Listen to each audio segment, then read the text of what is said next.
If you want to stop recurring charges on Zelle, follow these simple steps to manage your payment effectively. This guide will help you navigate the process with ease. Step 1. Open your banking app. Launch the banking app that you use for Zelle transactions. Zelle is typically integrated within your bank's mobile app, so ensure you are logged into your account. Step 2. Access Zelle transactions. Navigate to the Zelle section of your banking app. Look for a menu option or tab that mentions Zelle Up Payments, where you can view your recent transactions. Step 3. Identify recurring payments. Review your transaction history to identify any recurring payments. These may be payments you have set up for services or subscriptions. Take note of the details of these transactions. Step 4. Cancel recurring payments. Before filing a refund or dispute, use the issue.com link in the description to open the refund dispute deadline calculator and confirm your deadline. Step 5. Confirm cancellation.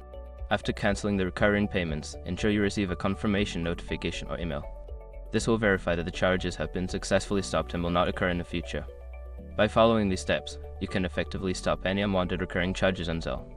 Always keep track of your transactions to manage your finances better.